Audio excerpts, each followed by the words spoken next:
पन्नगे च सुरेन्द्रे च कौशिके पाद संस्पृशि निर्विशेष मनस्काय श्री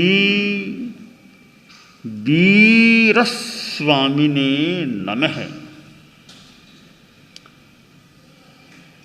आज चैत्र मास की पूर्णिमा है और वैशाख कृष्ण पक्ष की एकम भी भेली यानी पूनम एकम भेली है। और हमारे यहाँ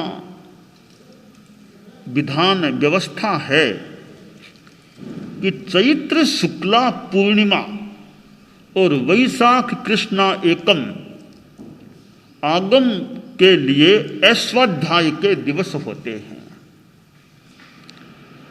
आगम स्वाध्याय की कुछ व्यवस्था बनी हुई है।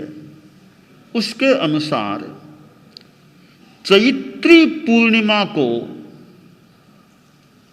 और वैशाख कृष्णा एकम को आगम स्वाध्याय नहीं करना चाहिए। आज चैत्री पूर्णिमा और वैशाख कृष्णा एकम भेली है। दिनांक के हिसाब से 8 अप्रैल 2020 है और अभी हम लोग महाराष्ट्र में सोलापुर में या उसके परिपार्श्व में स्थित एक विद्या संस्थान के परिसर में प्रवास कर रहे हैं।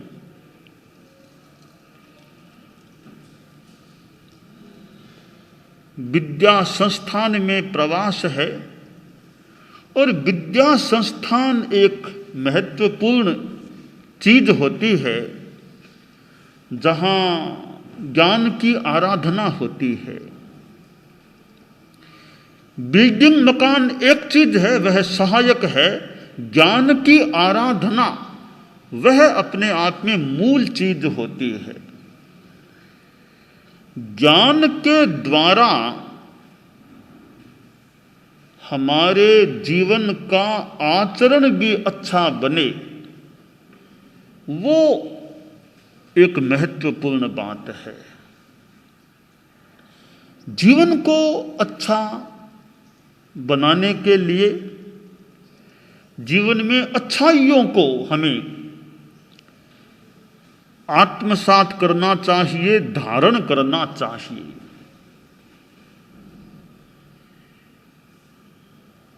एक संस्कृत का श्लोक है, वदनम प्रसाद सदनम सदयम हृदयम सुधा मुचो वाचः करणम परोपकरणम येषां केषां न ते वन्द्यः। श्लोककार कवि ने 4 बातें बताई हैं कि जिसमें ये 4 बातें हैं, जिनमें ये 4 बातें हैं, वे किन के लिए वंदनीय नहीं होते हैं। 4 बातों में पहली बात है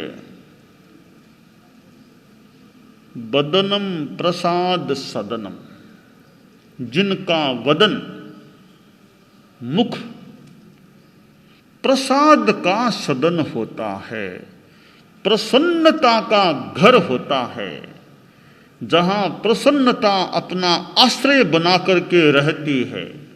यानी जिनका चेहरा सहज प्रसन्न रहता है, वे किन के लिए वंदनीय नहीं होते हैं।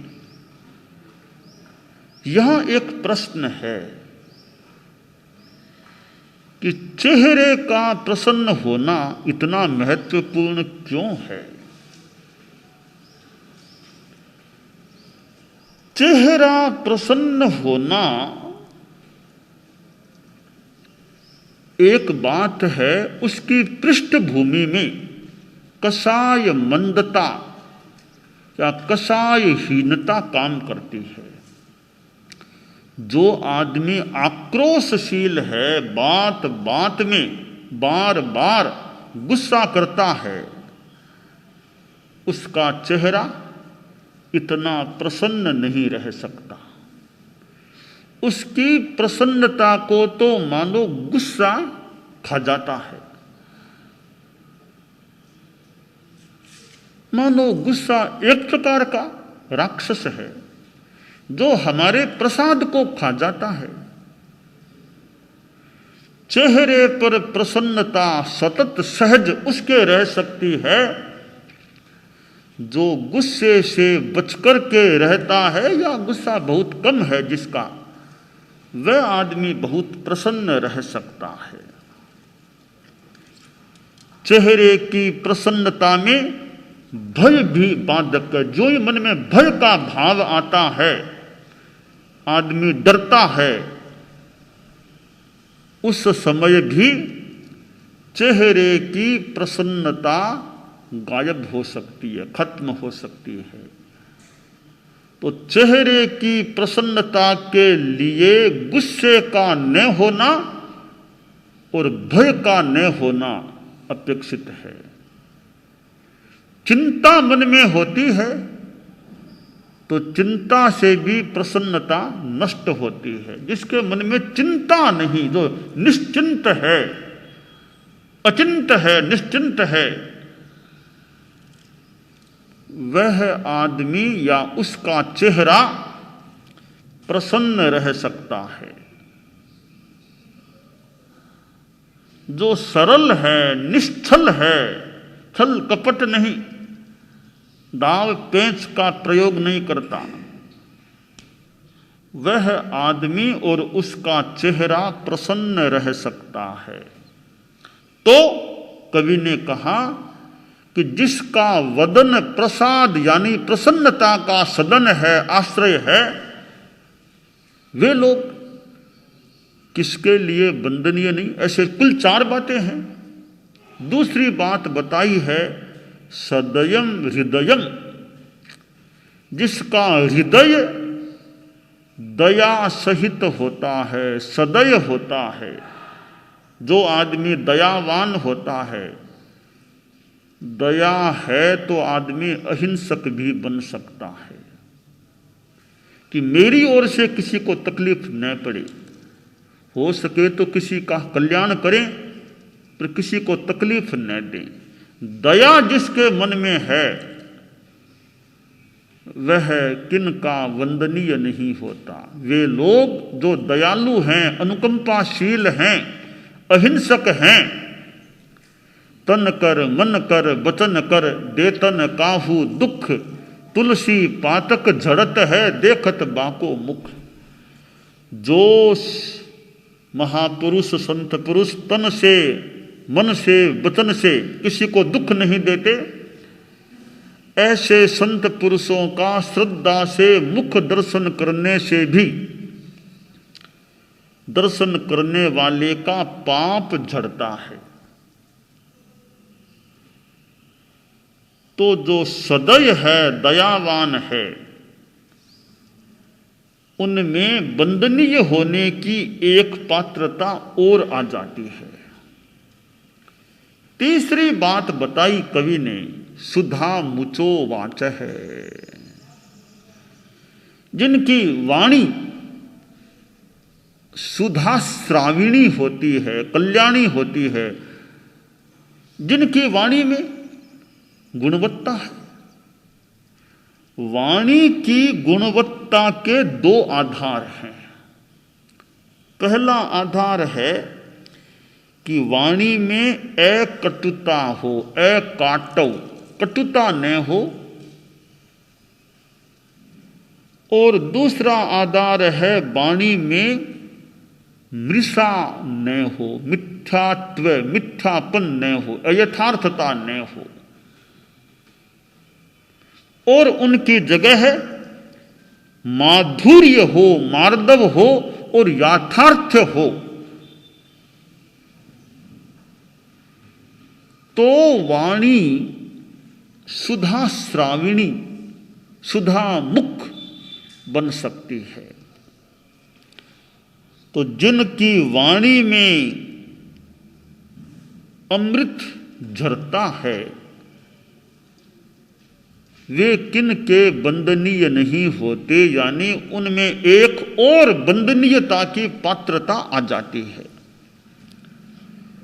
चौथी बात बताई है करणम परोपकरणम, जिनका करण, जिनका कार्य परोपकार होता है। परोपकार करना, दूसरों का कल्याण करना, इस प्रकार जो उपकार करते हैं, परोपकार करते हैं, वे किन के लिए बंदनीय नहीं होते हैं।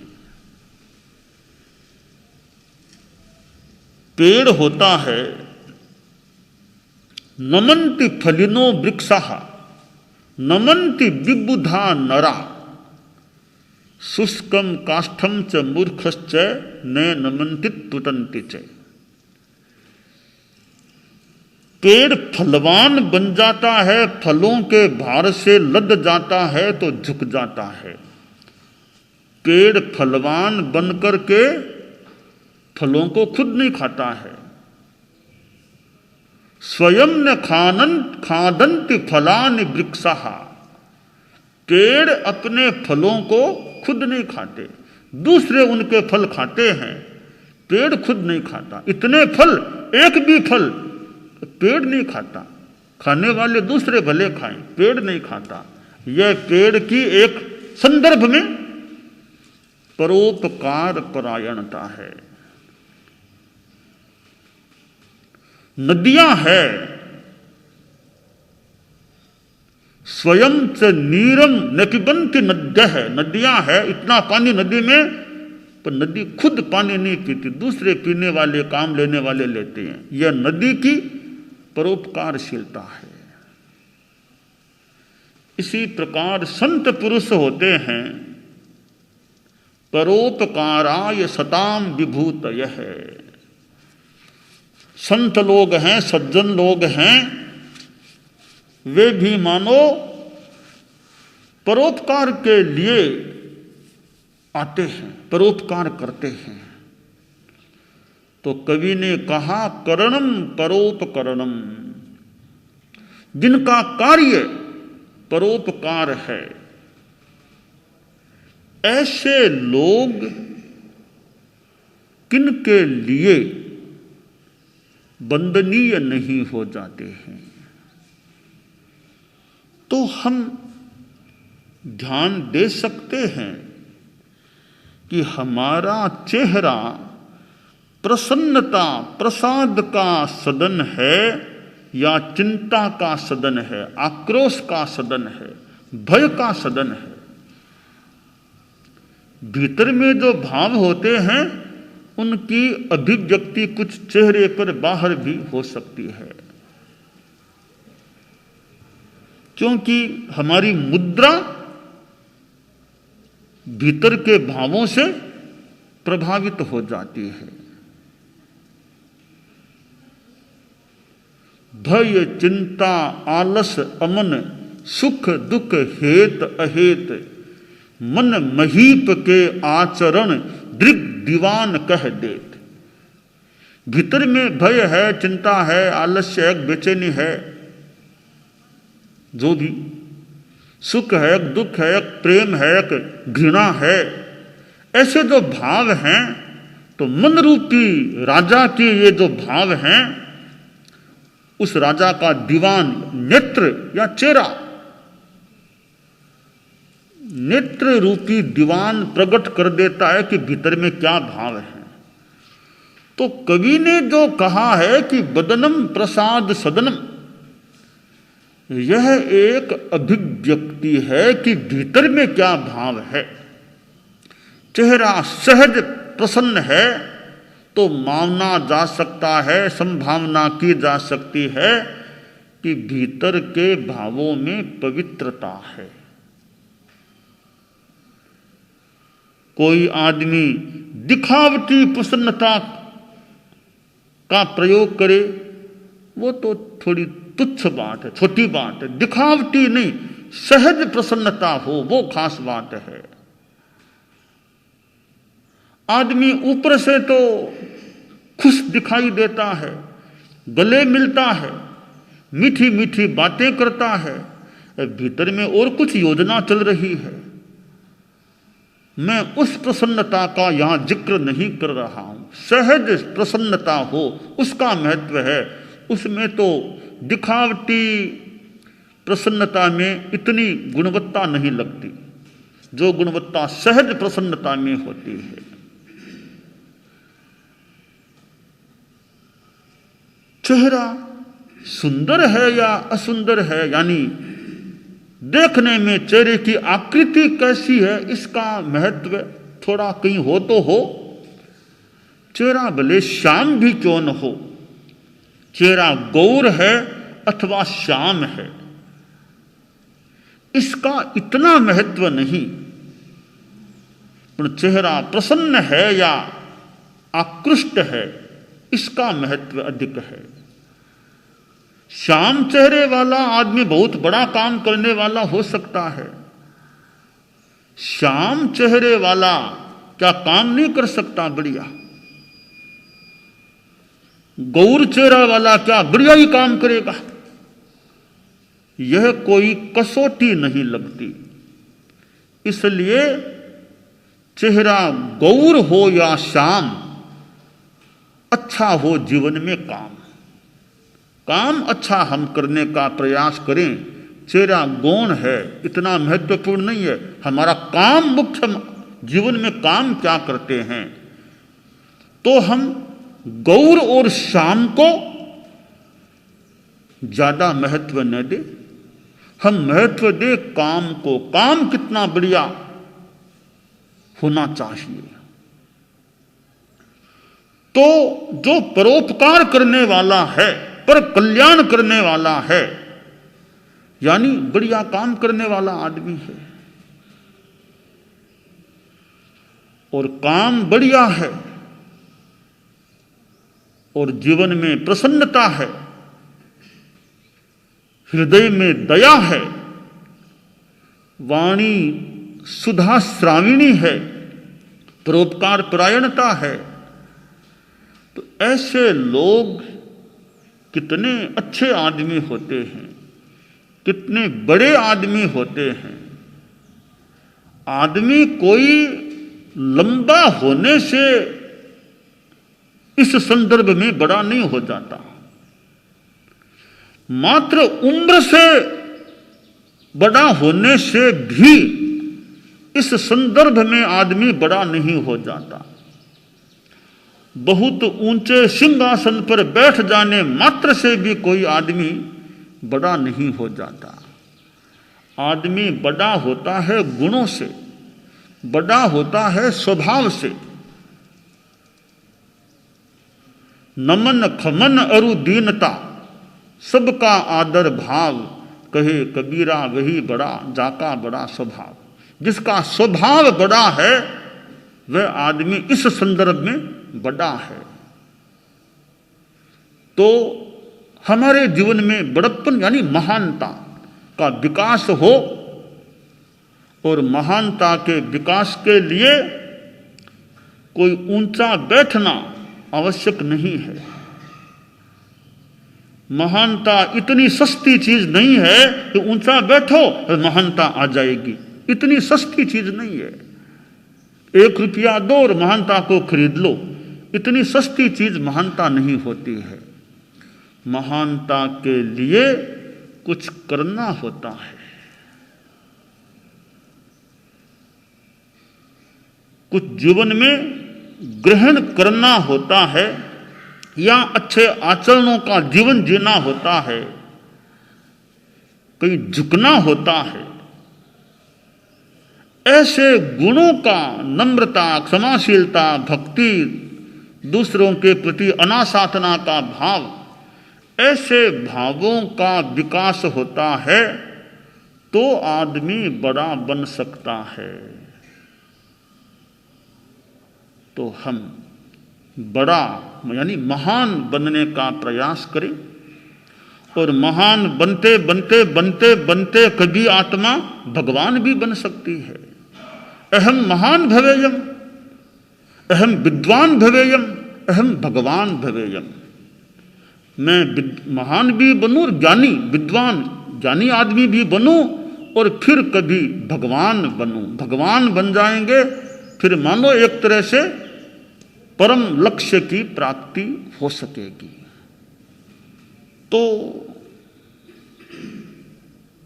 जीवन में शरीर का महत्व है, पर मूल तत्व आत्मा है। शरीर मूल तत्व नहीं है। मैं कौन हूं?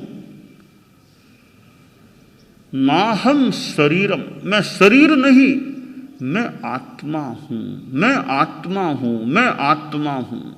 आत्मा अलग है, शरीर अलग है।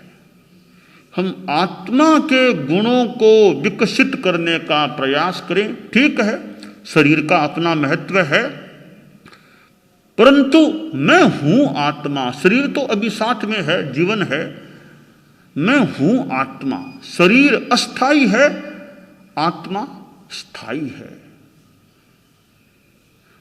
शरीर एक प्रकार से राही है और एक ऐसा अस्थाई स्थान है जो सदा नहीं रहता है, पर आत्मा सदा रहने वाला तत्व है, शाश्वत तत्व है। तो हम उस शाश्वत के कल्याण के लिए जागरूक रहें और जीवन में ये गुण, चेहरे की प्रसन्नता यानी कसाय मंदता, हृदय में दया, वाणी कल्याणी हो, सुधा श्राविणी हो, परोपकार पर कल्याण परायणता हो, तो हमारा यह जीवन भी अच्छा और आगे भी मंगल अच्छा रह सकता है। दानान षट्ठम अभयपयाणम सच्चेषु या अणवज्जं वयन्ति तवेषु या उत्तमं भचेरं लोगुत्तमे समणेनाय पुत्ते। अरहंता मंगलम सिद्धा मंगलम साहु मंगलम केवल्ली पन्नत्तो धम्मो मंगलम। अरहंता लोगुत्तमा सिद्धा लोगुत्तमा साहु लोगुत्तमा केवल्ली पन्नत्तो धम्मो लोगुत्तमो। अरहंते शरणं पवज्जामि सिद्धे शरणं पवज्जामि साहु शरणं पवज्जामि केवल्ली।